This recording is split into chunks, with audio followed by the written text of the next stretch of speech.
na igoro ogo. Hivyo sasa.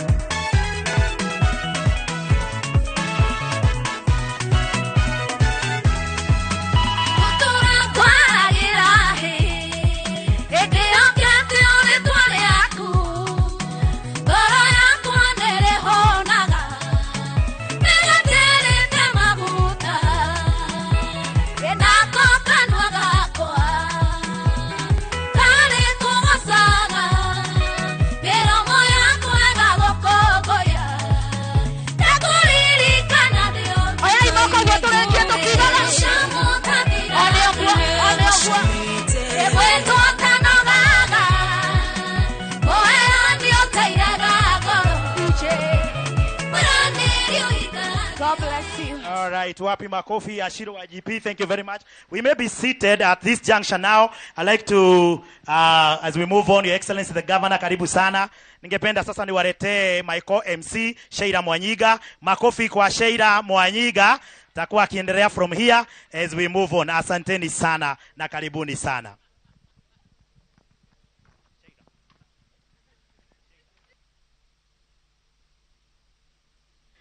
Andũ a Kiambu wego ndĩraitwa Sheila Mwanyiga na ndĩrakena mũno kwa haha mwe hau twe haha twe together au sio mami nĩ Mũgĩkũyũ baba nĩ Mũtaita ngoro nĩ Kenya atia nĩ njega Nitarauga jega.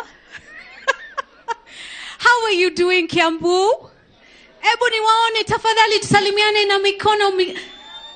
Nimependa sana, nimefurahi sana kuwa hapa na nyinyi. It gives me such great pleasure to be here. Kimombo ndio nilifundishwa mimi kusindikiza watu shule, so mtanikubalisha tafadhali leo nizungumze na kile lugha mnajua. Au aje? Si watu wa Kiambu wanajua Kizungu. Mulienda shule pia. Hamkusindikiza watu pia au sio? Excellent. Distinguished guests, ladies and gentlemen, all protocols observed. It is a wonderful honor and a pleasure to be here in county number 22, Kiambu County, as we unveil His Excellency Honorable Dr. James Nyoro's manifesto. We're so glad. Tumefurahi sana. You have made the time to be here with us for the Kiambu we want. The Kiambu? The Kiambu? We want it when? We can even start now. Sindio? Now, Kiambu County is a powerful contributor to Kenya's economy. Na mnajua, over the past 2 years, you have undergone significant transformation in health, in roads and infrastructure, maji, human resources, and the agricultural sector. And more success awaits this wonderful county with the stewardship of His Excellency Honorable Dr. James Nyoro, a leader with a proven track record for forging partnerships, who alongside other national visionaries was instrumental in developing Kenya's Vision 2030. And he has diligently brought his knowledge, the depth of it all, as a world-renowned agricultural economist to the county of Kiambu while serving as governor. Hebu tumpe makofi hapo kidogo. Kazi kubwa umefanya. But today, we would like to hear directly from the governor. So I'm not going to say mambo mengi mengine. I'm going to request that you join me in giving him a big round of applause as he makes his way to the stage with his opening remarks. Tafadhali, let's hear it for incoming and current as well. Sijasahau. Let's hear it for His Excellency Dr. James Nyoro as he makes his way up to the stage.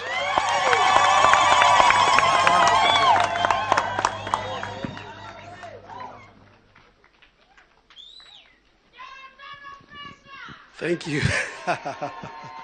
Thank you, Sheila. We may all be seated. May all be seated. And those at the back, you can also get seated if you can. I'm talking about the wale wanasema Nyoro tano fresh. Hamtakaa chini. Thank you. Thank you very much. I wish to recognize the presence of quite a number of people here. First and foremost, let me recognize the presence of our PS for transport, and at the same time PS for water, Dr. Engineer Njoroge. He's there. Let's give him a round of applause. We have our PS for tourism, Zainabu. You know her. She's also there with us. Thank you very much. Let me also appreciate the presence of two of our most important candidates. Mr. George Mara, who is the candidate for a senator position in Kiambu County. Give him a round of applause. Let me also recognize the presence of Madam Shania, who is the candidate for Women Rep. And also let me recognize the presence of my running mate, June Jambi Wawero. You know, I was telling her that since we started the campaign, we've been calling her June, and now that today we are in July, I don't know whether we are going to change that name, but she still remains June. Let me also recognize the presence of my wife, Sarah Karanja. She's there. Together with that, I have a number of my family members.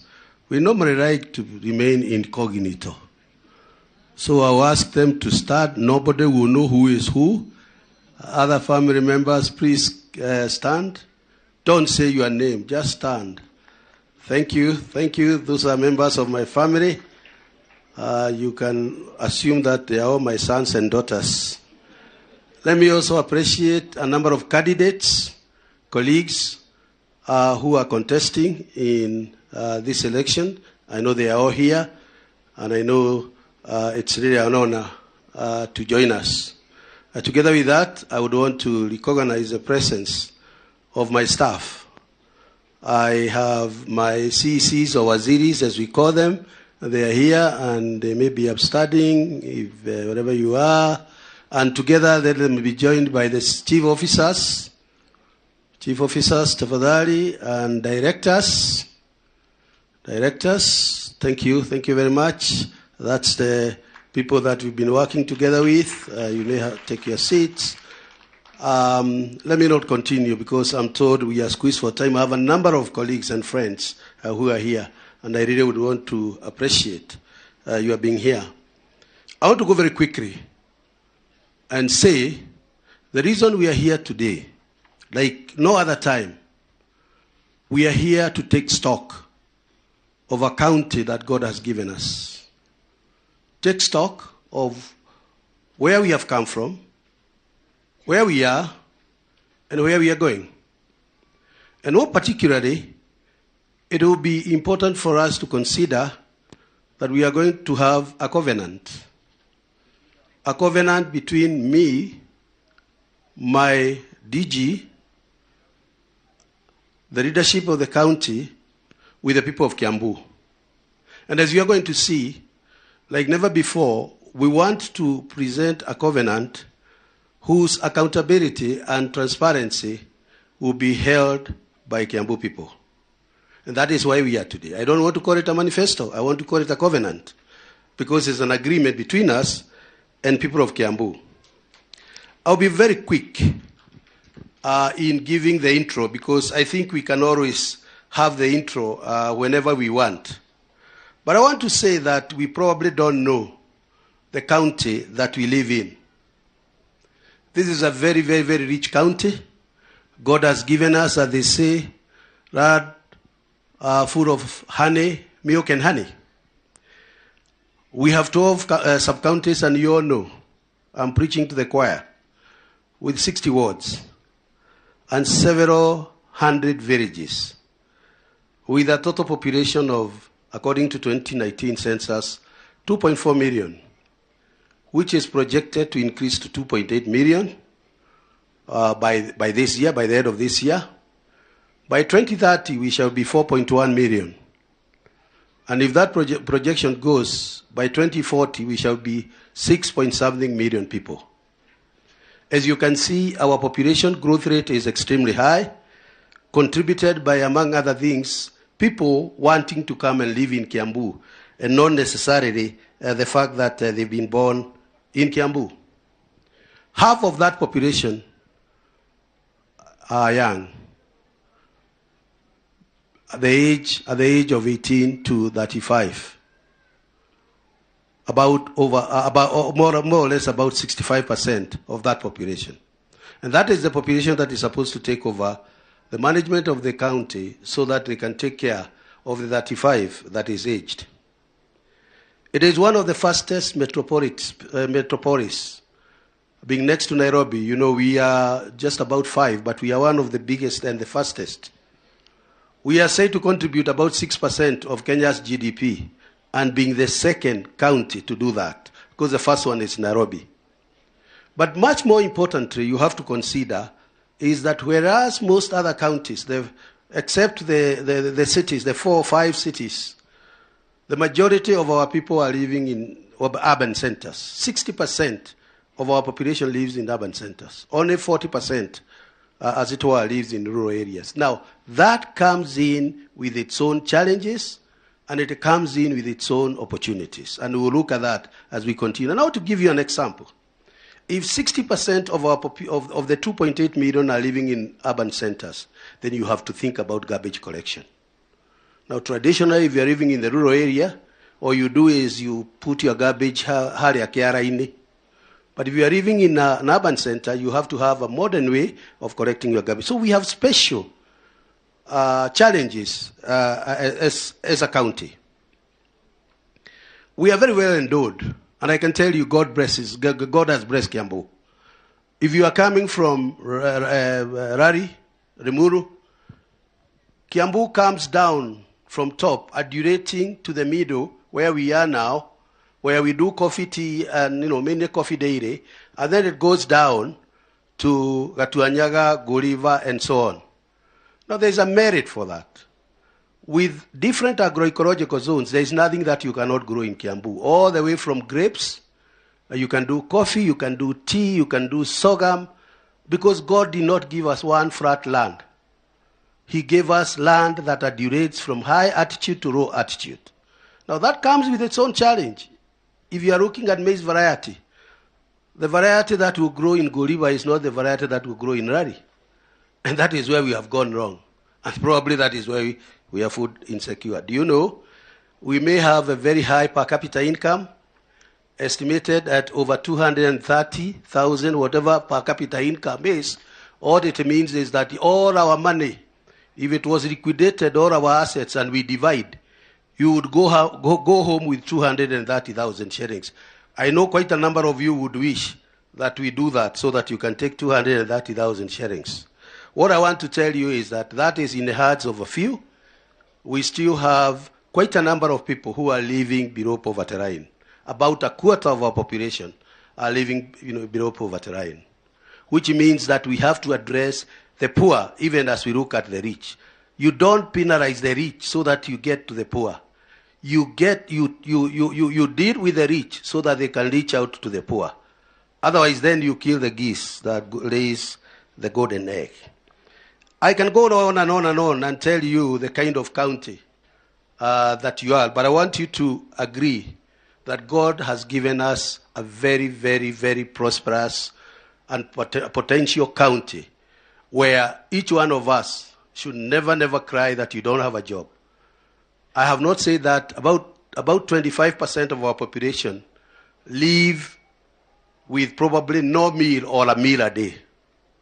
So despite the fact that we are the biggest producer of coffee, tea, we have some of the biggest agro-based industries like Bidco, like Broadways, like Tattoo City here, like Brookside, like the Gori Dairy.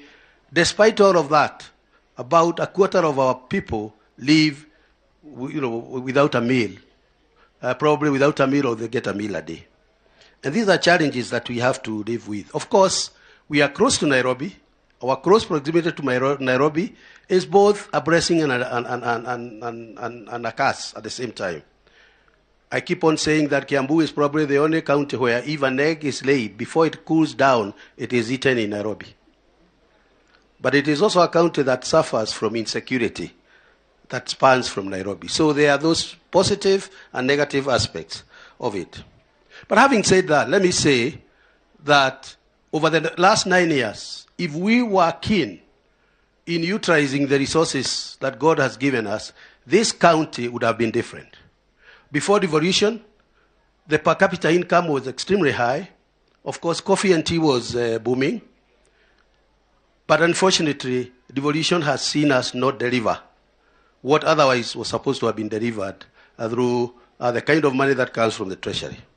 And therefore, that coupled with mismanagement, coupled with lack of transparency and accountability, coupled with steering right, left, center, we found ourselves in a situation where a governor was impeached. And I want to remind Kiambu people, because I keep on getting this question.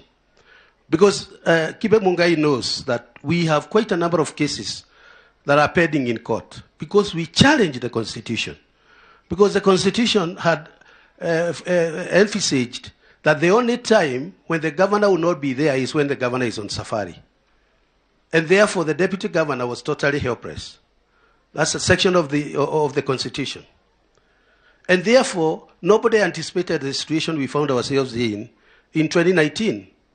And for 6 months, I was running a county without authority, because the Constitution did not allow me to do that.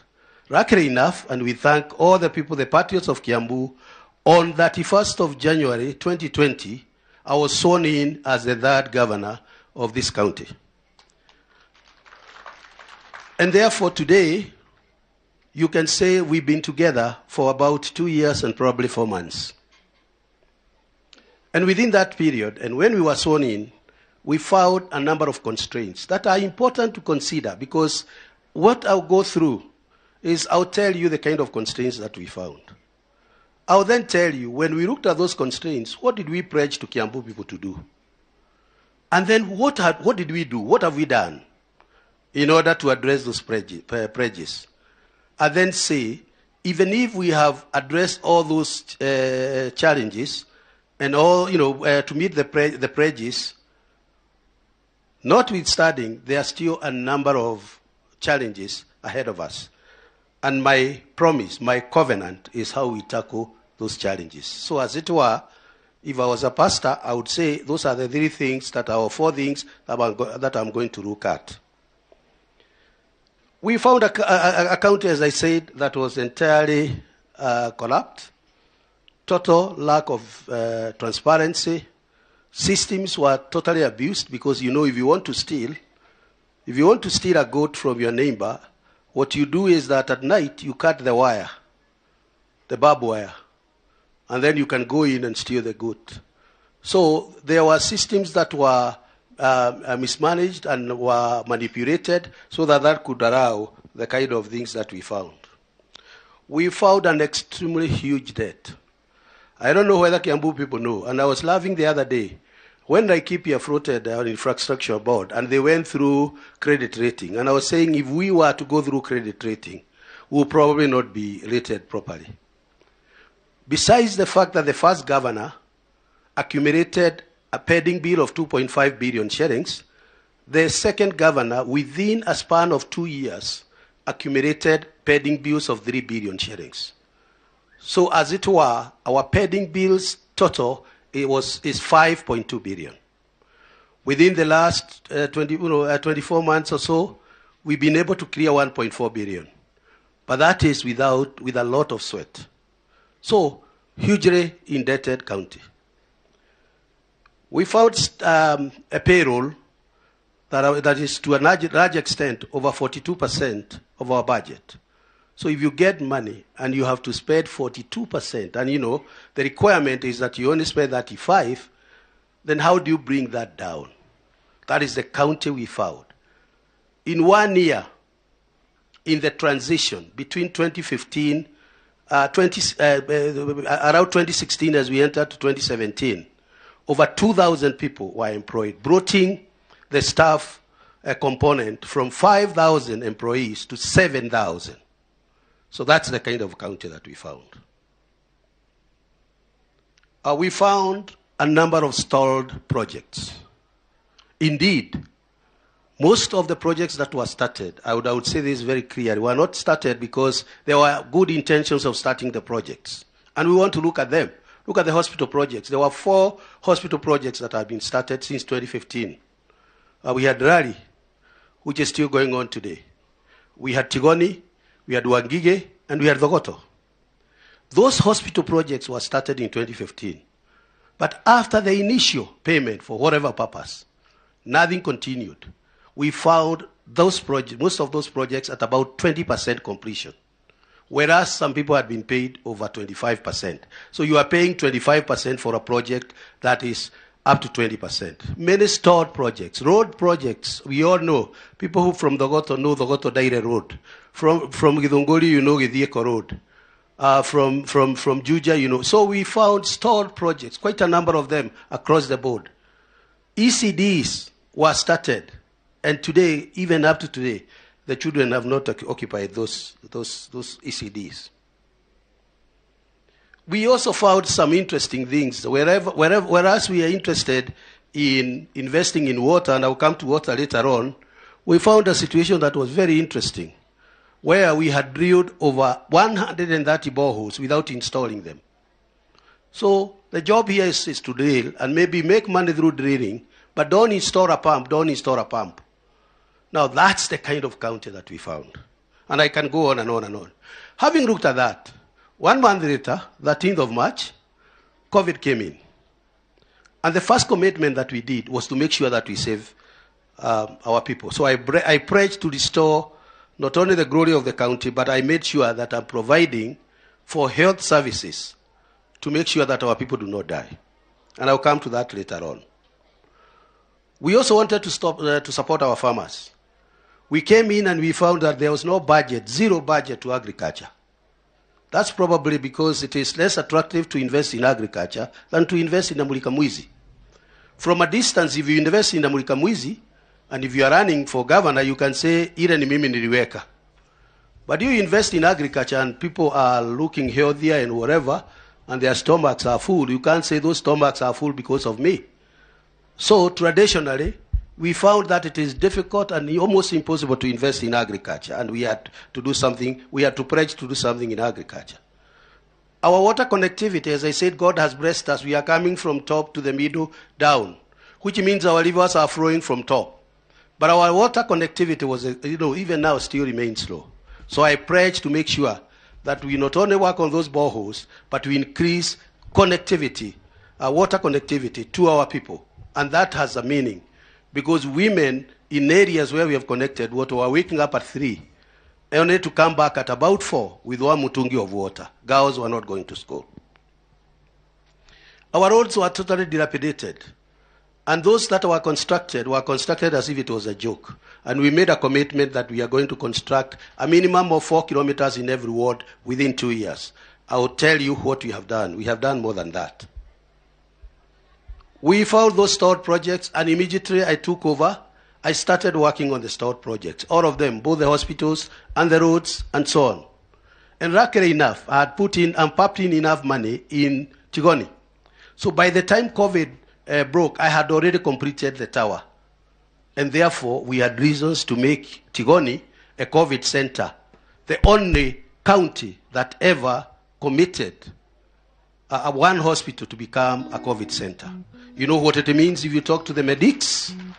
You know what it means is that when people are having an epidemic like COVID, you restrict them to one area so that even if there is cross infection, it is only in one area. But if you scatter them in all the hospitals, in the 3 level 5 hospitals, then the incidence of infection would have been higher. So it cost us much to do that hospital, but it was a decision that we were to do. And therefore, we also made commitment to look at trade. Our most of the markets were not done. Githurai had not been started. There was push and pull, and we committed to do a number of things. And that is the pledge. And many other issues to do with staff. The staff morale was bad. Instituting new financial systems, checks and balances, and so on and so forth. So what did we do? as I said, the first thing that we did was to make sure that we contain COVID. We did this by ensuring that we complete and start operating Tigoni and Wagi Hospital with a total bed capacity, the two hospitals with a total bed capacity of 500. But we more particularly concentrated on Tigoni. From 54 beds, we installed 300 beds. We installed a 6-ton oxygen tank. We installed rotary equipment. And we installed 30 incubators. I know some may not know what incubators are, but for the children who are born prematurely, they spend their time in nursery, as it were, the incubators. We also started 4 other hospitals. We could not, unfortunately, start the construction of the water hospital, because by the time we got there, we realized that the contractor was asking us for more money than he had spent. And part of the money that he had spent without receipts, you know what that means? He wanted us to pay him. And we didn't, so he went to court, and we've been in court until now when the hospital has been released to us. And that happened across the road. There are quite a number of roads that had been given out, and I want to tell people at the Degwa here, because I was there the other day, the road from Kiambu Road to Witsa was among those roads that were allocated to a contractor without a budget. And yet, they had given 10%, I don't know for what, without a down payment. So we continued to do the construction of the other 4 hospitals that are coming up in place, Githunguri, with a capacity of 300 beds. We know we have been issues with Githunguri, Bibirioni, Rally Level 4, which is now complete. They are painting the outside, Rosegate, and Igegani Hospital. We increased our ICU bed capacity from 8 in Thika to 54. In Tigoni, there is ICU bed capacity of 14, because you know COVID required that you have ICU facilities. So our ICU capacity, including Kiambu here, is 54 beds and going up. We installed cleaning and rotary equipment.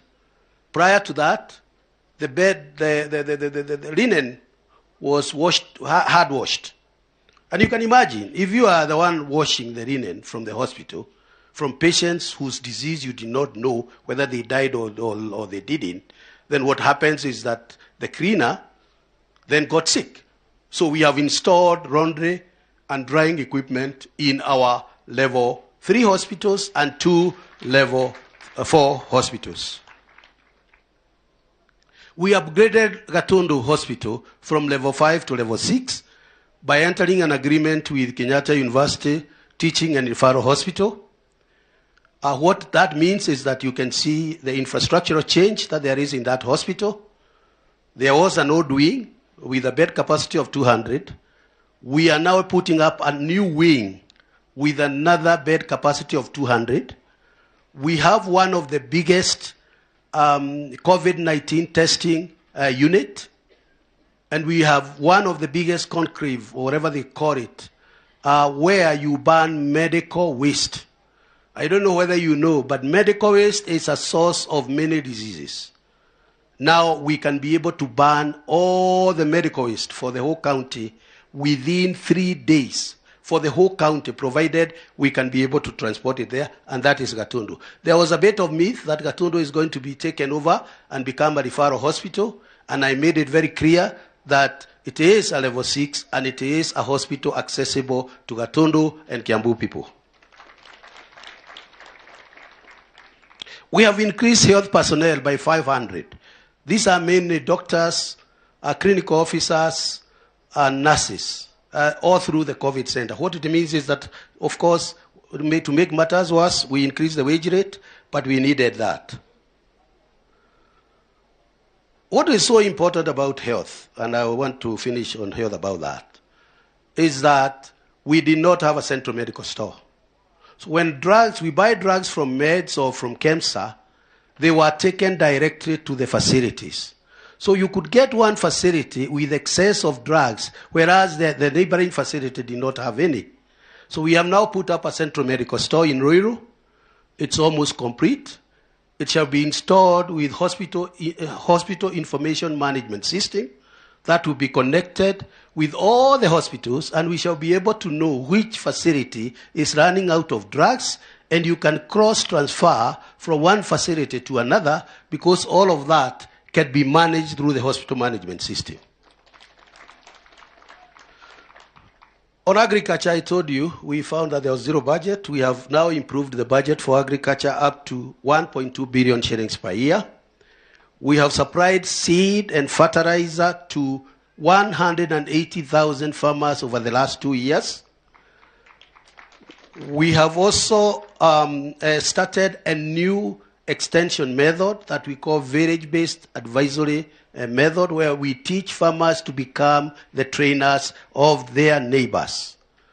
Over that, and I know there may be VBAs here, we call them, part of that is that VBAs become entrepreneurs because they are the ones who are passing on the technology, including seed and fertilizer and chicken, to the farmers. And we have connected the VBAs to an organization that has given them interest-free credit so that they can become entrepreneurs. So you are not only an entrepreneur, but also you are extending the information to farmers on how to do agriculture. So far we have 1,000 VBAs reaching out to 300,000 farmers. Our intention is to do 3 times that. We have supported our dairy. We have 23 dairy cooperatives outside the key ones that we are proud of, Githunguri, Duberi, and now Mangu Progressive, together with Rimuru. We want Rimuru and Mangu Progressive to be the next Githunguri dairy. Those from Githunguri know very well that the turnover for Githunguri dairy is 8 billion, shared among 14,000 farmers. You can do your math. A farmer, an ordinary farmer in Githunguri is making between 400 and 600,000 shillings every year. If we can be able to do that for Mangu Progressive, do it for Rimuru, do it for Duberi, and do it for a couple of others, 23, that we have supplied coolers and pasteurizers, then we can turn over the wealth of our county, because dairy, from dairy, you get dairy income. Now, Shira, you have to tell me which is dairy and which is dairy. You know, as a Kikuyu, I mean one with R and the other one with R.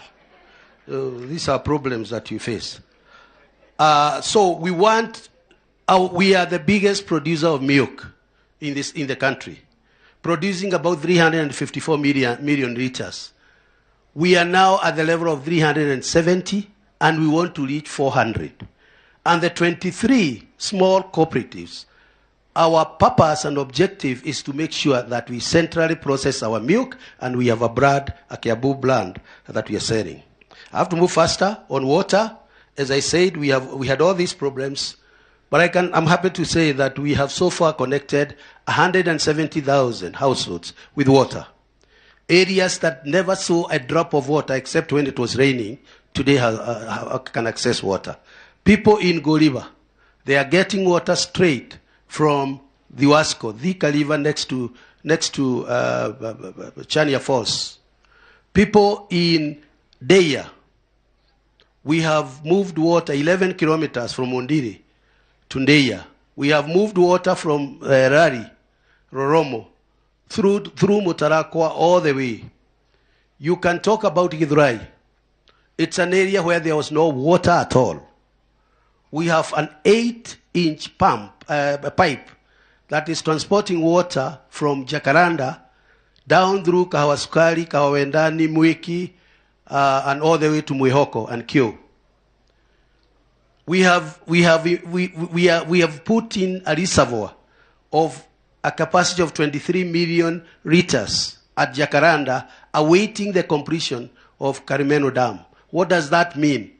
Ujipange au upangwe.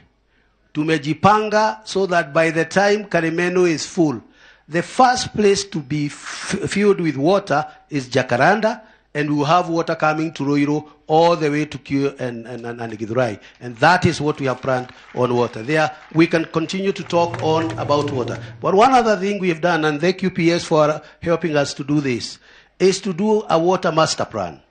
We have water master plan for every single sub-county. For instance, today we were in Kiambu.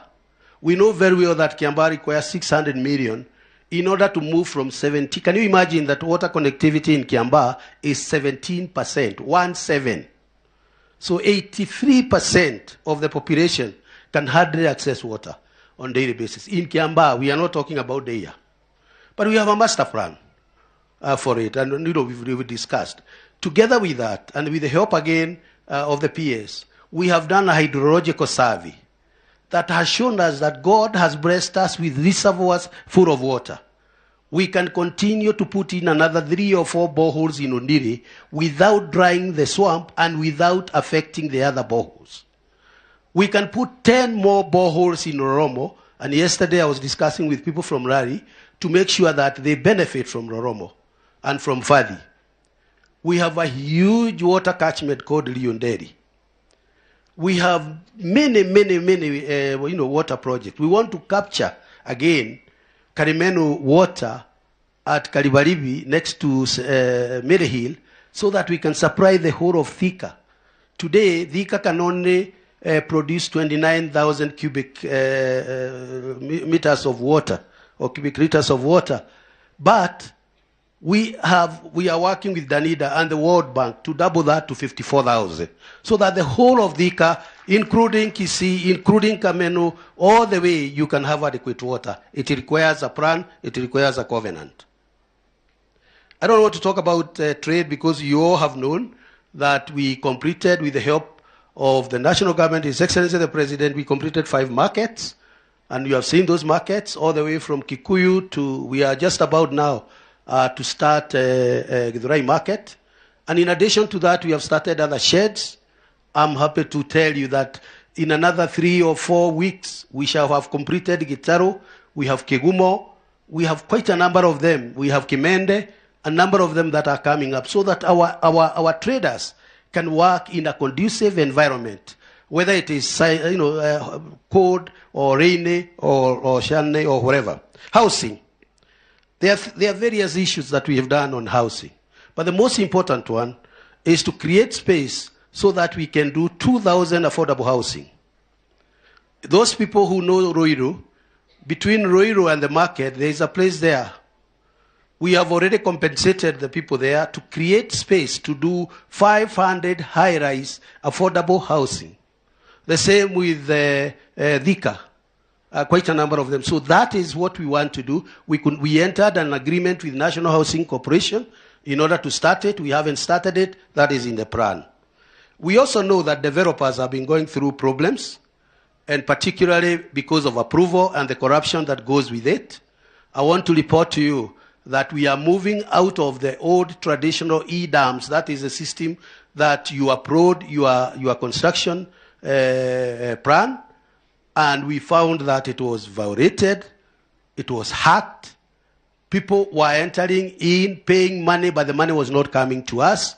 So now you are experiencing a bit of slowness because we are moving from that system, which has been manipulated to be misused, into another system, and it is going to be decentralized to wards.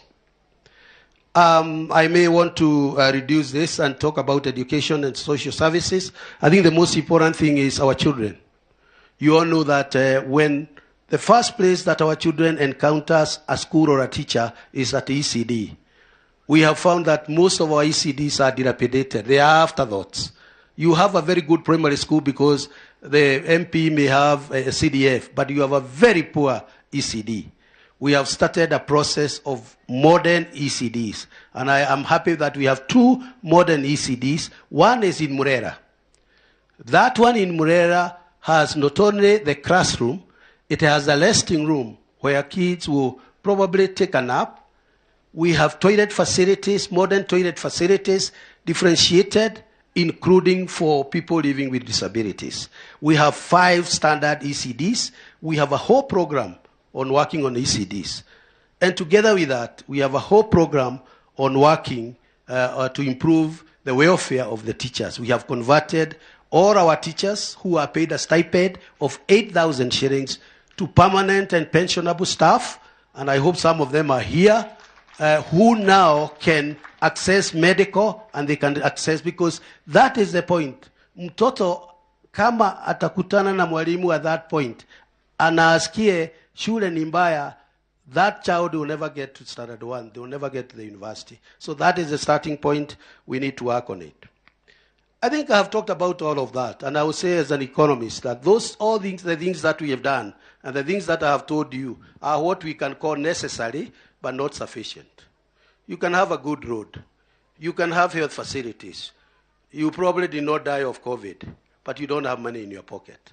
And the most important thing for us Kiambu people is to enter into an agreement that we are going to have money in people's pocket. As you probably see, we started off with agriculture, the food security that I talked about, providing seeds to our farmers. We have worked with coffee farmers. They have formed an association, and we have bought fertilizer for them. Our agreement is that we should establish our counter meal, and then we should be selling our coffee as a Kiambu county brand. I know, for instance, that there are buyers currently in the country from Korea, but they could not come to Kiambu because we are not meeting our coffee centrally, and we have not created a Kiambu brand. On dairy, I have told you the plan. So essentially, the 40% living in rural areas must make sure that we improve on our agriculture. Those who are living in peri-urban, we have peri-urban agriculture. And I'm talking about areas such as Roiro, in Githurai, areas such as Odero, Kino, and those surrounding areas where land is limited. But you can be able to do chicken. You can be able to do pork or pigs. And you can be able to do some of those fast-moving, including greenhouses. That is where we start. That is the starting point. But then you come to the most important.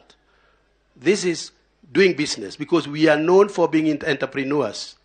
And through that, we've realized the disadvantage that we have as a county is that people start business without knowing the kind of business you want to enter into. And I've always given this example, that a lady is working in a salon, but because 3, 5, 10 out of 10 customers who come to that salon, 5 always say, Nataka Rebecca. After Rebecca sees that she is in high demand, the next thing is to jump 3 shops and establish another salon there, without knowing what the technicalities of doing a salon is, without even knowing the basic equipment. So what we've done is to get you into a 3 or 4 day training, which we call business development service, so that we can teach you the business you want to enter into. We have people who have specialized on salons. We have people who have specialized on hardware. People who have specialized on all kinds of business. So they will show you. Then they will show you how to keep your accounts. And they will show you how to obey and follow all the rules and regulations, because you are supposed to register NHIF and so on. And then after that, we have introduced a fund that we are calling Jinue. Jinue means simply lift yourself up. What does it mean?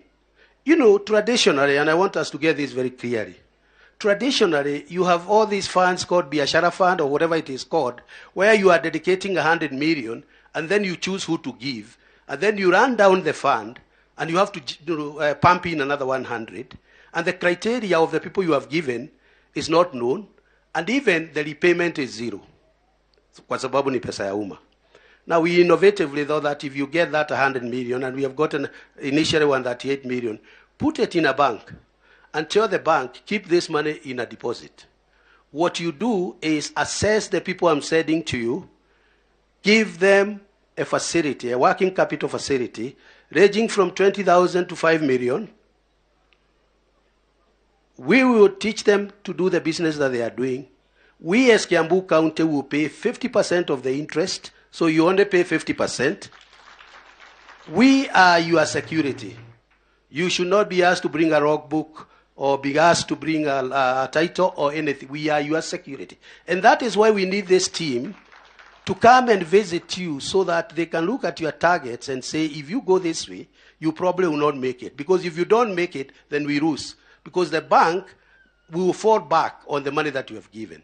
Now, the arrangement today with the banks and with a number of development partners is that we should be able to leverage. Now we are leveraging 1.3 billion shillings. The arrangement is that we should be able to leverage 5 billion shillings.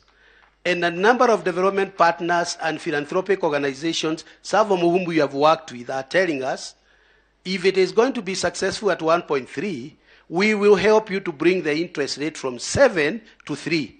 So we are getting to a point, my fellow residents, we are getting to a point where you may be able to get, you'll be able to get this facility at almost zero interest rate, and your work is just to pay the principal. Now, that is what we call economic empowerment. Now, if you look at the category of people, I've been telling our young people that they are called Jeshi, but whoever calls you Jeshi, you are Jeshi without a gun. The gun I'm giving you is the access to that finance, and then we organize groups so that we can start trading. And I keep on giving an example. If we have organized groups, and a group, particularly I'm very passionate about the young mothers, you know, and I know if I ask masingos mko wapi, masingos, yeah, you know, these are very important people, and when I come to the promise, I'll talk about them.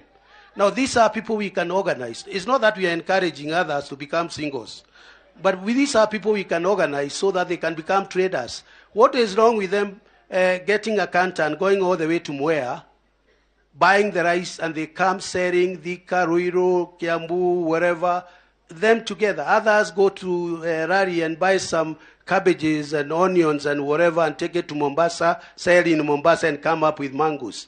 Now, these are the kind of groups and arrangements that we need to do so that we can create jobs for our people. I want to add this by saying, despite that, despite the things that we've done, we continue to face a number of challenges. And very quickly, I'll just mention them because those are the challenges on which my promise is going to be based. On health, we are still congested. We still get about 30% of our patients coming from Nairobi. If you go to Kiambu Hospital here, the maternity ward is full. Probably 40 or 45% of those patients are from Nairobi. We will not ask them. We will not refuse to admit them. We continue to face lack of modern equipment. If you go to our hospital, the doctor is there, but unfortunately, the doctor may send you out for a CT scan or for an X-ray or MRI or dialysis. That's a challenge, and in my promise, I'll show you how we are going to tackle that. I don't know whether you know that one of the biggest problems that we are grappling with as Central Kenya, and us here in Kiambu, because I can only talk about Kiambu, is the high incidence of what is referred to as non-communicable diseases.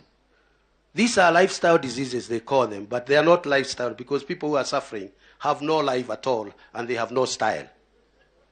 These are diseases like diabetes, hypertension, and to some extent cancer.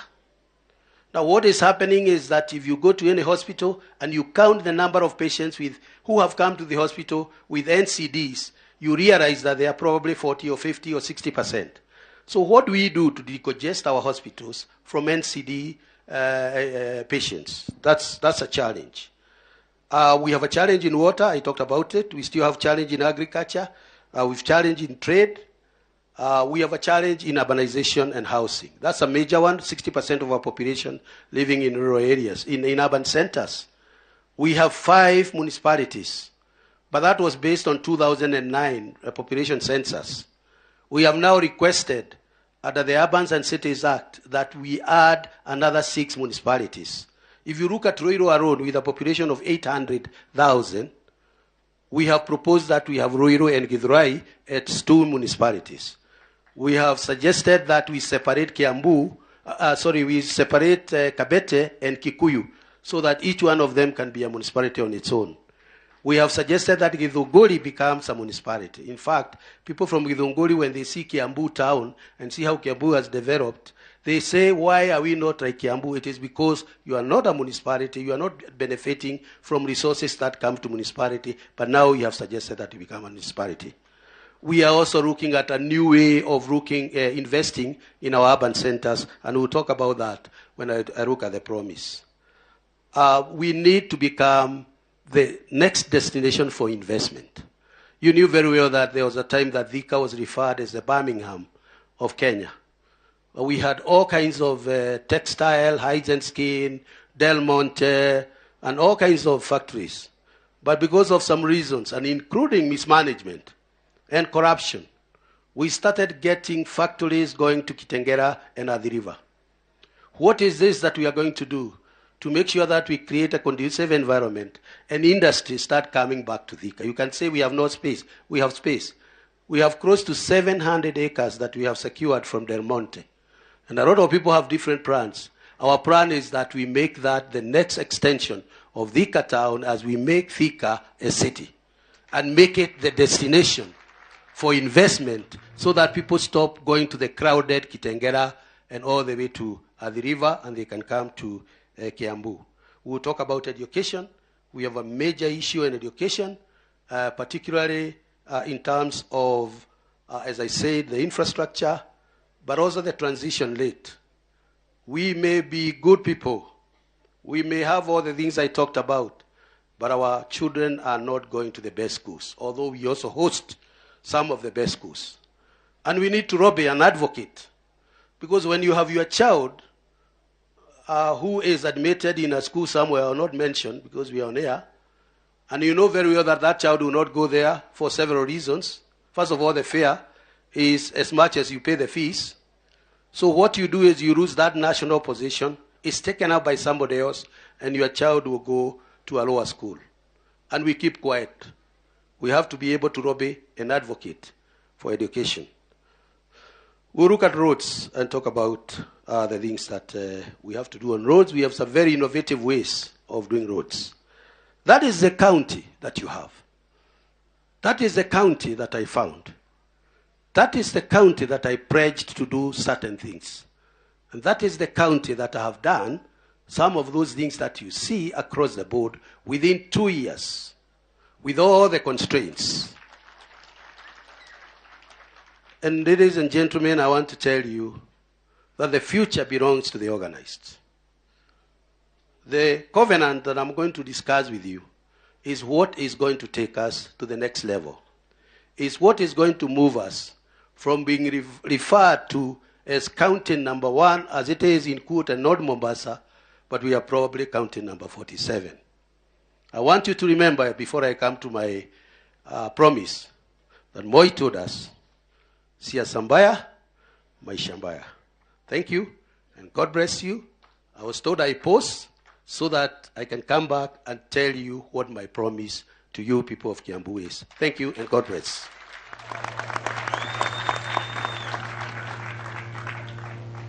I think we can give him a bigger round of applause, tafadhali. Thank you very much, Governor Dr. Nyoro. We are wishing you all the very best as you go forward. At the end of any school term, as a student, kurudi nyumbani, you dread your report card. Especially if how to pay attention, you skipped a few classes, you didn't ask the questions. But we would like to take a look at a video that is his report card. We would like you to focus on a screen that's near you. There's this big one here. Kuna nyingine pale. For those who are on that end, unaweza kutazama pale. There's a video we'd like to show you of the Honorable Governor's scorecard. So, roll.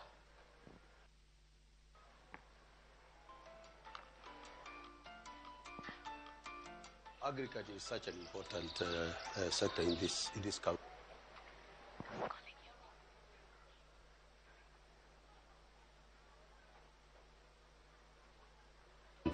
And what we have done so far is to improve our agriculture budget from 0 to 1.2 billion shillings per year. We have given farmers free seeds and fertilizer. About 300,000 farmers have been reached so far. The environment in which our traders work in, particularly markets, has been a very, very critical area. We have completed 5 high-story markets. We put in some other infrastructure, the Buddha sheds. We as Kiambu County, we are very lucky because we have access to major roads.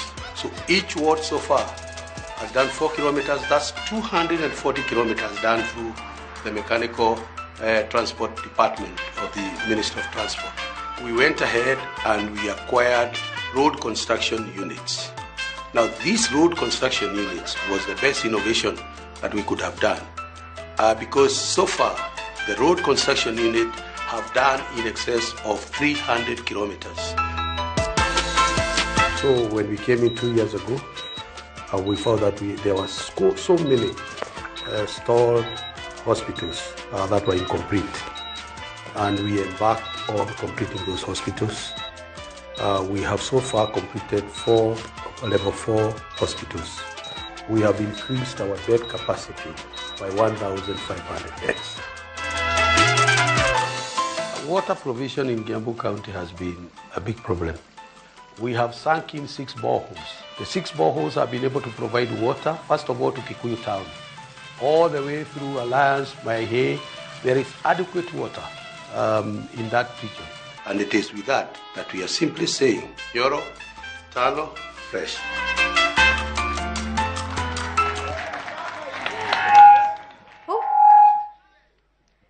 Well done. Hebu tumpatie pongezi na hongera. Well done, Governor. Well done, Kiambu. You are poised for takeoff. Sasa mko runway, au sio? It's like an aeroplane taking off. You're on the runway, mmetoka mbali, lakini bado kuna mbali, tutafika mbali, au sio? And now, please join me in welcoming my co-host this afternoon, a man you know very well. He's going to Ebonjo simame nami so I can become famous. Asante. Mike Njenga, tafadhali mpatie a big round of applause. Asante. Kiambu mko. Tusimame tafadhali. Tusimame. That is not how you such kind of a powerful manifesto. Hivyo sio venye tutaileta ama? Hivyo sio venye tutaileta. Haya, nataka tuanze hapa chini. Peleka chini. Peleka chini. Leta. Hapa chini ndio Kiambu ilikuwa kabla aingie. Si ndio? Si ilikuwa hapa? Akaingia mwaka ya kwanza. Ikakuja hapa. Si ndio? Ikakuja hapa. Akaingia mwaka ya 3 ikaingia wapi? Rembesha tafadhali. Rembesha tafadhali. Rembesha, tupatie yote. Asante sana. Thank you very much, Sheila. And by the way, Sheila, now that you're in Kiambu, we have officially said you are our daughter, and we shall surely call you Sheila from now onwards. So shall it be, it cannot be otherwise. Thank you very much, ladies and gentlemen. We really do appreciate Your Excellency. I know you have talked about a bit of the things that you have found, the things you have done. We've talked about health, water, agriculture, land. I'd also want just a little bit later to just have a one-on-one and you tell us how you found these things and what is going on. But right now, I'd like to welcome some of the ladies of Kiambu. So as you give us the manifesto, as you present, you called it a covenant. And you see, once you call it a covenant, you have to deliver. It cannot be otherwise. So, DJ, tafadhali, ladies, tafadhali, karibuni.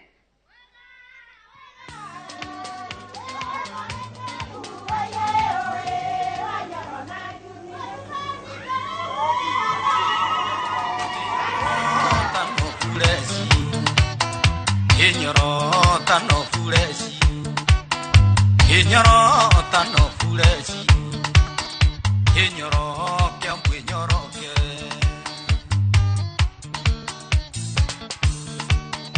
Ikai watu heire Inooro, Idiria Kiambu kware, Yutati wa mbesa inyanya, Kianga maendeleo, Ukianga maendeleo.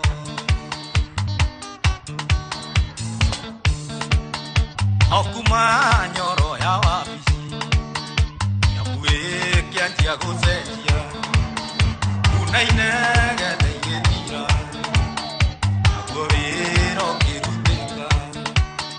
Aguavero kiruteka Yine Nyoro tano fureshi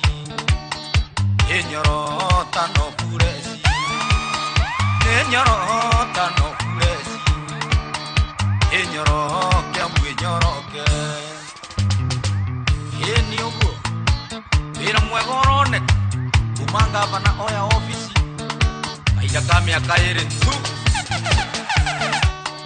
Ngabana Nyoro ni thengio ira ni uru tete Kiambu afara na mai yonare miwe kiboko yao yonare miwe kiboko yao ibitare ni utwakile duo gima wa mwiri akigero irotigoni akonge koine no irako akonge koine no irako Atia. Inyoro tano fureshi Atia. Inyoro tano fureshi Atia. Inyoro tano fureshi Inyoro Kiambu inyoroke Ira mwega wakugacĩrithia mathibitarĩ Gatundu Thika ona Rukuma All right, Governor akipewa manifesto sasa. All right, wapi makofi ya Governor. Thank you very much. Thank you. Mike, over to you. Makofi tafadhali.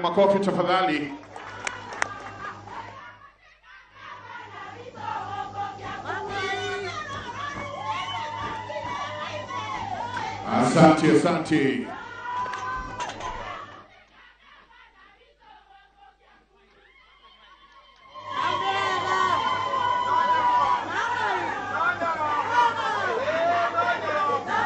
Thank you.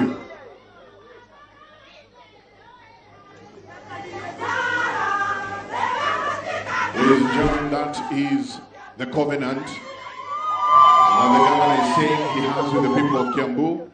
Asante sana, Governor, makofi kwake tafadhali. Round of applause.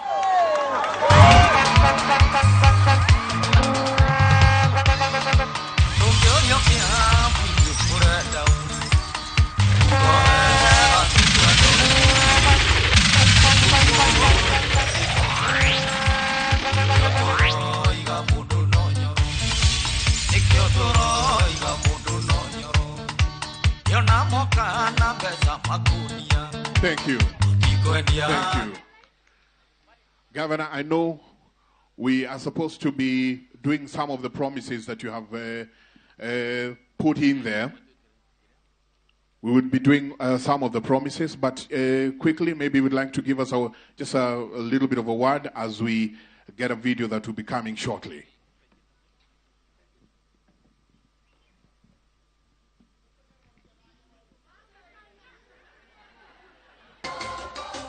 Very nice. We'll be having one of the videos. Tafadhali tupatie sound, tunaomba. Kwa hii biashara nimefanya mashida ile nilikuwa nimepitia ya kukosa.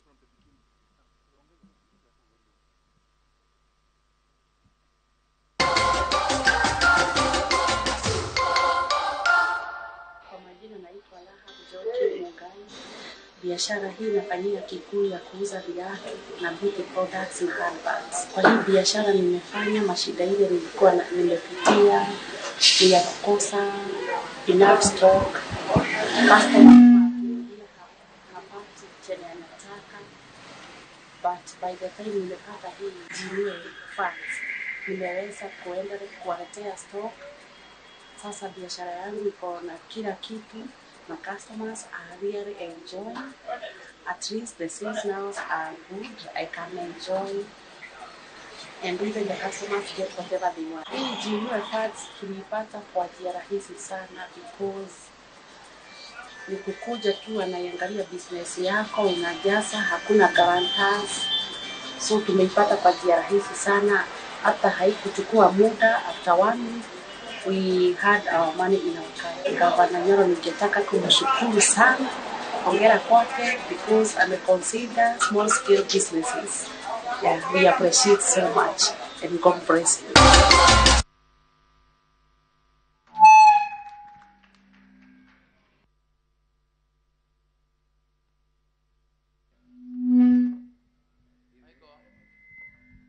I think as we move on, Your Excellency Karibu, maybe you give us the promises that you have for the people of Kiambu, even as you have a covenant with them. Makofi kwake tafadhali.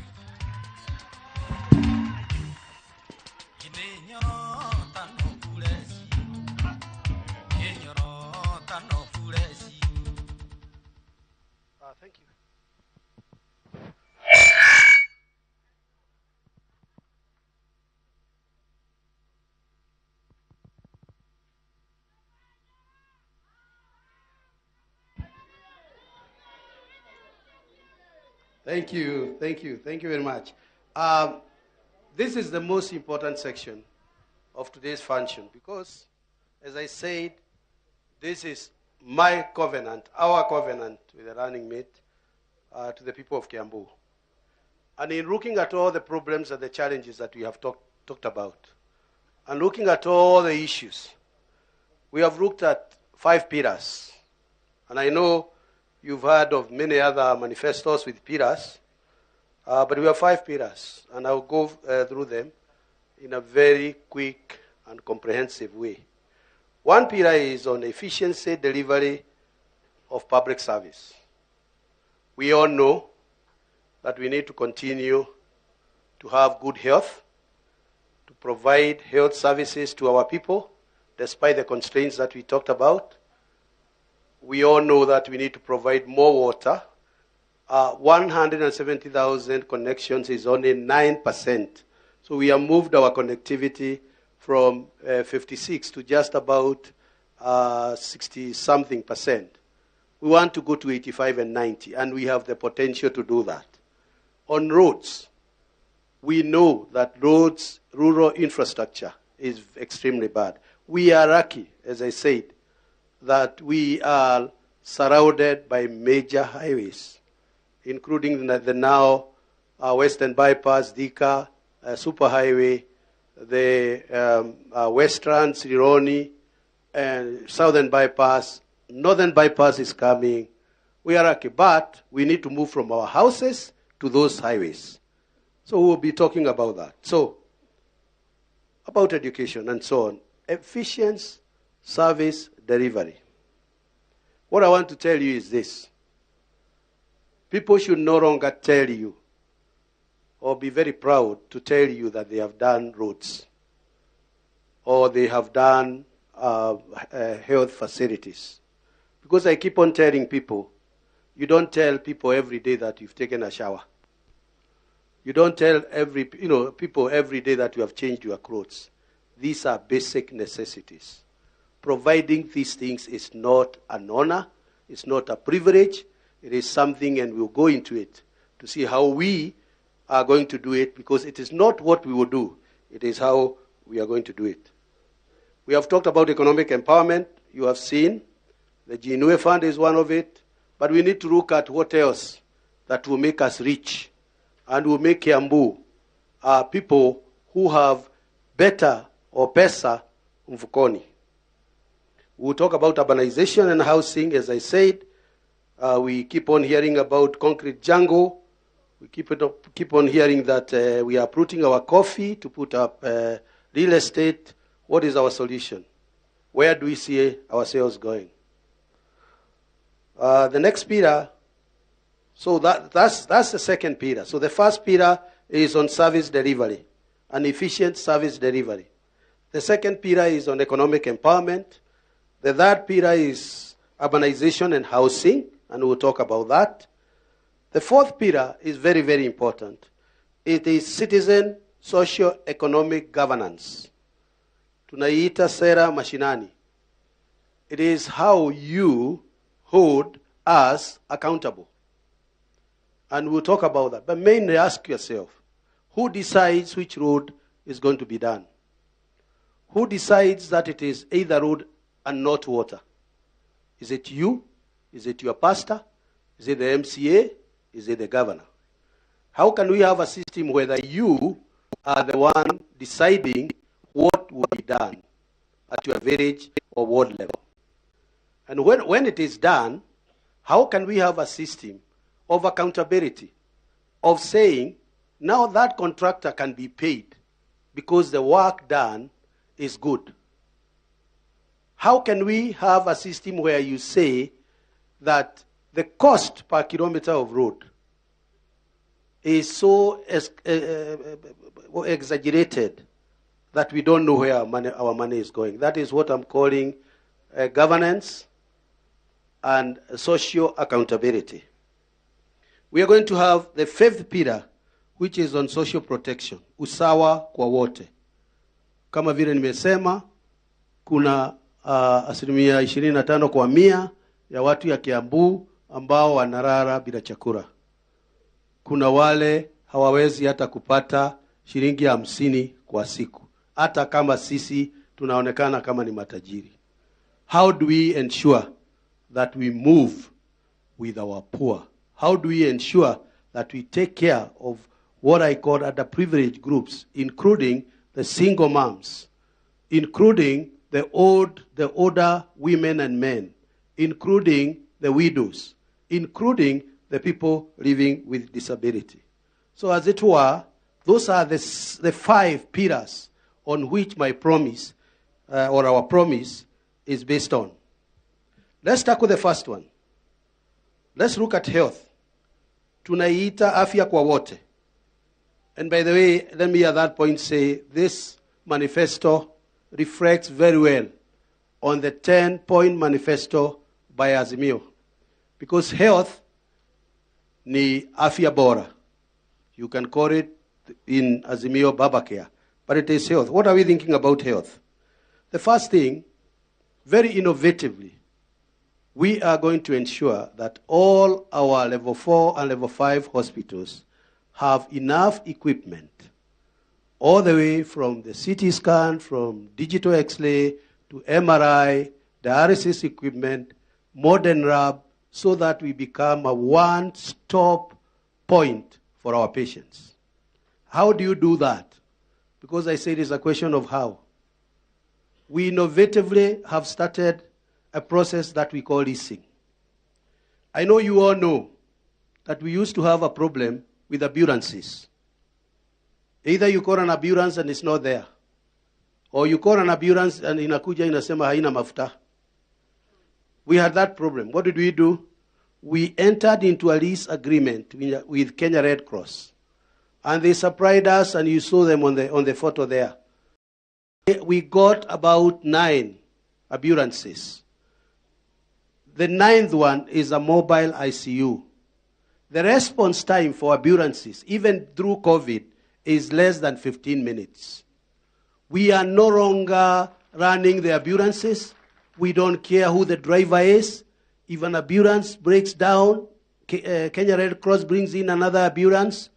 So our role is just to look for money to pay Kenya Red Cross, and our people get the service. Equally, we shall be entering into a lease agreement with companies so that we can acquire the equipment we are talking about on lease. And our work will be to look for money to pay for the equipment. And when the equipment fails, then the company will come and pick it. That is how we will become a one-stop health center provision in Kiambu County. No, unajua ukikasirika wakati mwingine uwe ati shukari no wahaisha. No, this is this is nothing to do with that. So now, what are we doing? Our plan is to make sure that we have moved enough drugs to the level 3 and level 4 hospitals closer to the patients. And we also decentralize medical personnel who will be dealing with non-communicable diseases at that level. We have our CHVs, community health volunteers, who will be monitoring. They have been monitoring. We have a battalion of 3,000 of them. They are doing a fantastic job, although we have not been able to pay them because we require registration, which somehow did not go through this assembly. We are hoping the next assembly, the first business they will do is to enact a provision for us to be able to pay the community health volunteers, because they are the ones who deal with you. So in the morning, there will be somebody who can take your blood pressure, they can check your sugar, so that we move these people from mainly large level 4 and level 5 hospitals, so that we can create space for other patients with non-communicable diseases and can only be referred if the condition becomes more complicated. We also have a plan to complete 4 hospitals and increase our bed capacity by 1,500. I talked about Githunguri with a capacity of 300 beds, Raleigh with a capacity of 200 beds. We are doing Rosegate with a capacity of 100 beds. So we are doing Gatondo, the new tower, that will bring in probably about 500 beds. So we will be completing those hospitals so that we have additional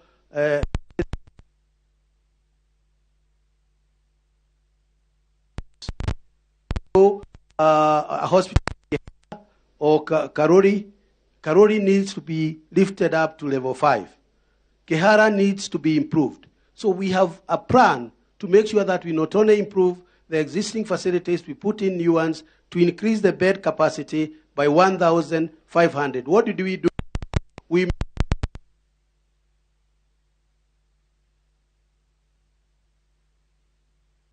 does not come to us.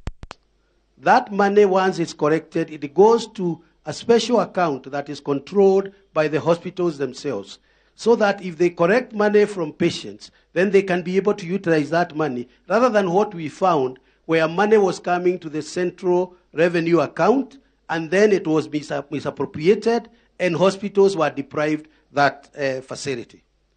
We are in a very progressive part in establishing a cancer center. We have been in discussion with several international health providers from Turkey and from the US in order to establish a cancer center. And we know that that will complement the work that we are doing with Kenyatta University Research Referral and Research Hospital. But we also need to do our own diagnosis, and we also need to do our own chemo and radio, and we can do that in complementarity with Kenyatta University. We also, knowing where we are, with a population, as I said, of 2.8 million, with Nairobi, a population of over 4 million, combined together a population of 6 million, we are in discussions with major hospital investors so that they can come to Kiambu and establish some private PPP kind of hospitals, so that you can have the cardio, you can have the renal, you can have cancer, you can have that done by private investors in Turkey, India. We've been in discussions in the US. They would want to come and set hospitals here because we have the population, we have the income, and we can infiltrate into Nairobi, so that we also encourage medical tourism as part of that. We are in negotiations in doing that. That is as far as health is concerned. I know there are other issues, but that is what we are committing to do in order to improve our health status. On agriculture, we will continue what we are doing. But more importantly, we want to make sure that Usawa, as I talked about, the poor households do have access to a minimum of 20 chicken to start with. We have already started that program. We have distributed over 200,000 chicken through the VBS. We are entering into a collaboration with day-old chick producers so that these families who will be identified by the community, the governance I was talking about are the ones who are going to determine which family is most needy. And then you can start with being given 20 chicken. If you're given 20 chicken and you get 10 eggs, or you get 15 eggs, you can eat 5 and sell 10. And we'll come back to that as far as reducing the cost of an egg, because right now, our biggest problem is that our cost of production is high. So Wangigi, if you take your eggs there, it is easier to sell eggs from Uganda than eggs from Kiambu or Wangigi. I'll come to that in a moment. We will continue to increase the number of village-based advisors and make them access Jinue and other facilities so that they can train more of our farmers, and we will continue to enhance on fertilizer and seed distribution. And you know the kind of seed that we are talking about has been the varieties that are very conducive, that are climate resilient, that will mature within 100 days. Importantly, we want to make Waruhio Farmers Agriculture Center into a modern demonstration center, where farmers will be going in for training, in-house training, so that they become better dairy farmers and they can become better crop farmers. So we have a plan to convert Waruhio into a modern demonstration farm and make it attractable. We want to promote very intensive agriculture. In this room, there are people who have been doing work on hydroponics. We've been working with KCB in supporting our young people to do hydroponics. Now, that's a very dangerous word to mention, but all it means is that you just use water rather than soil to produce your crops. The water will have all the nutrients that the crop would get from soil. Aquaculture, production of fish, is another area that we want to revamp. We have started it. Our CEC here has been working on it, but we want to revamp it. We want to start and intensify the production of black soldier fry. I know Eden is here. I don't know whether Eden is here. Eden is the person who has invested in the biggest facility here in Juja to produce black soldier fry. Black soldier fry, when it becomes a larvae, kegunyo, it becomes the source of protein for animal feed production. We want to enter into negotiations with animal feed companies, and we've already started that. We are talking to an Israeli company. We are talking to a company from Portugal so that we can start producing our own animal feeds. Now, the problem is that we are the biggest consumer of animal feeds if you look at what we are doing in Githunguri and other areas. But the problem is that, forget about now, forget about Ukraine and Russia, but generally the cost of our animal feeds is high and the quality is low. So the negotiations we are having with the Israeli and the Portuguese and wherever in a Greek farm is such that we need to have our own raw materials. The raw materials is we have to be able to produce sunflower. We have to be, and now sunflower goes to helping our farmers. We have to be able to produce, as I said, black soldier fry, which can be outsourced to the young people, and black soldier fry feeds on garbage. So you can see a win-win situation where you are producing a source of protein and you are minimizing your garbage. As I said, if Eden is here, he will testify that he's making money out of production of black soldier fry. It's just like an ordinary fry, but it's a black soldier. We will then be concentrating on production of high value crops. And I have had discussions with farmers from Rari on how we should start to produce herbs. So over and above producing the modern variety of potatoes, which now moves from 10 bags to 40 bags per acre, we should be able to introduce, and again we have discussions with Caroline here, who from Kimpranta, in terms of how farmers in Rari should move into production of herbs. The rosemary that you take whenever you go to a restaurant and unauliza dawa, turmeric and all of those, so that they are high value for export and for local production. As I said, we will revamp our dairy so that we can get to the level of 400 million liters. But more importantly, we want to start producing our own bread, which we can sell and compete with the other bigger companies. And I want to say here, because sometimes there have been rumors here and there, I've had discussions with Brookside. And Brookside has no problem with other people coming in, producing and processing milk. They actually would want to complement and collaborate with us, even to the extent that we have been discussing on how we could be giving farmers heifer so that you are given a heifer. When it calves, the calf goes to another farmer and to another farmer, so that in areas such as Rari, which looks like the Scotland of Kenya, you can have dairy production as good as it is in Githunguri. On trade, we will still continue to make environment more conducive. You know, when I came in, I made sure that we removed tax on, mama mboga and all of that. Nobody is charging you, but we want to continue to improve the environment in which you work. We want to make sure that we get partners that work with you. We also would want to start warehouse and storage facilities, so that whatever is produced is warehoused, so that the deterioration rate is reduced. So that if today you go to Githurai market, you realize that they can only sell what they brought from outside. But we don't have a facility, a cooling facility, where like fish, they can put in there for a week. Now, our role will be to facilitate the construction of those warehousing and storage facilities, so that markets can become good outlets for high-level commodities. We will rationalize the levies and charges.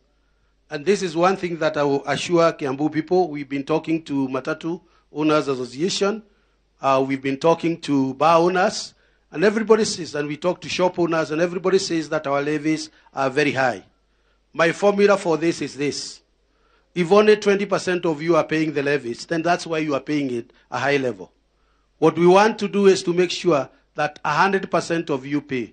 Mukilipa wengi, kila mtu atalipa kidogo. Mukilipa wadogo, kila mtu atalipa mingi. So it is a question of economies of scale. It is a question of people feeling that there is self-regulation, that you make sure that everybody else is complying, therefore the levy and the rate and the charge will come down. On education, our promise is to do two things. One is to continue with the model ECD.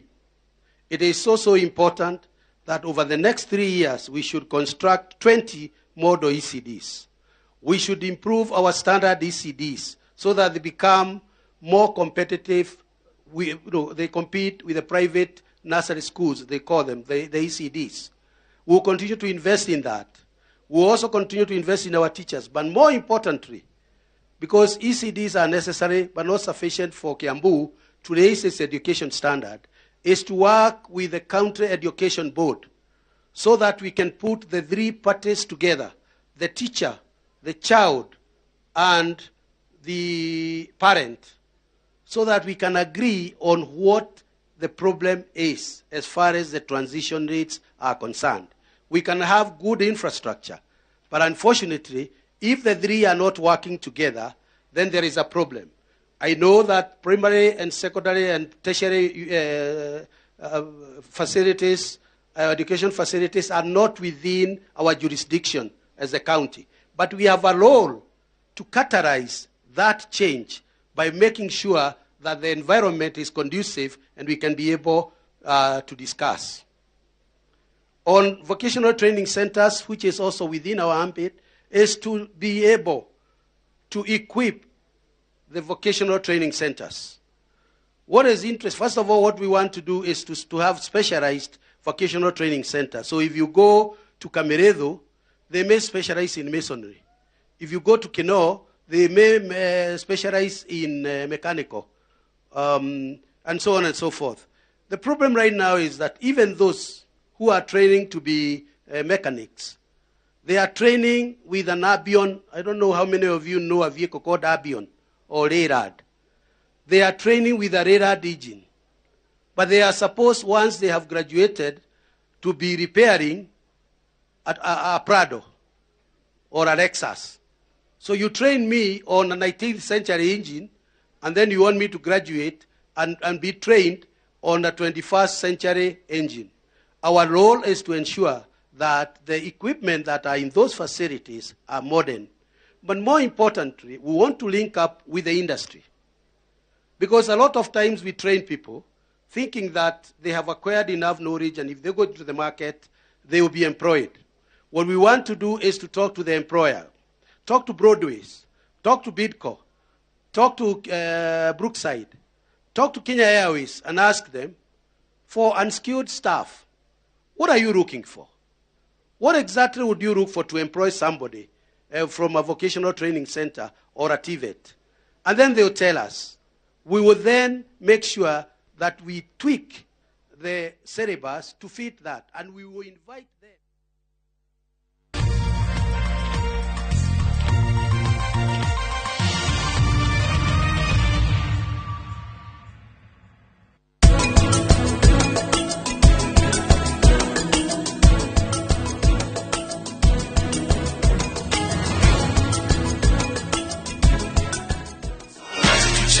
Wazazi, watoi na maithu wetu. Don't be fooled. Get cyber smart and enjoy safe entertainment